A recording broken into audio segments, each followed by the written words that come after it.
when cameras film something, they capture a series of still images every second, called frames per second or FPS. The higher the number, the smoother the motion appears. In fact, you can actually see this right now. Grab your cell phone and open up the camera. Now, go into your video settings, and most phones, like the iPhone, default in the video to 30 frames per second. But you can bump that to 60 for ultra smooth motion, which is helpful for stuff with lots of fast motion that you may want to slow down to do slow motion or something like that.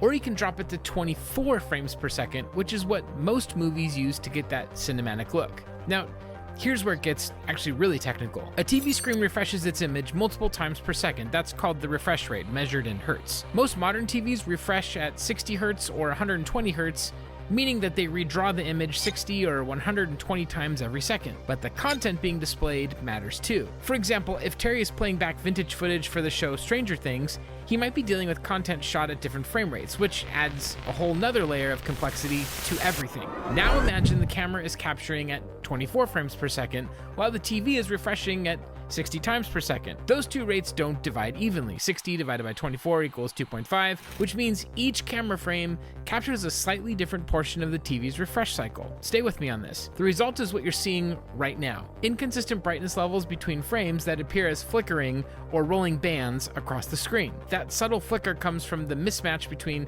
how fast the light source updates and how fast the camera is sampling it. So to fix that, professionals like Terry use flicker-free monitors designed for film production, or they carefully sync the camera's shutter speed and frame rate to match the display's refresh cycle.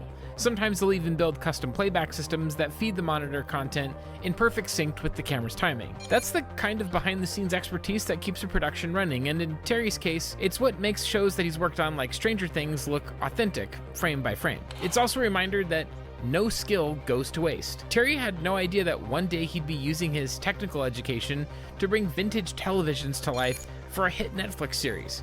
So whatever it is you're into, whether it's wiring, welding, building, or fixing up televisions, learn everything you can. Stay curious. Keep sharpening your craft, because you never know where your skills might take you.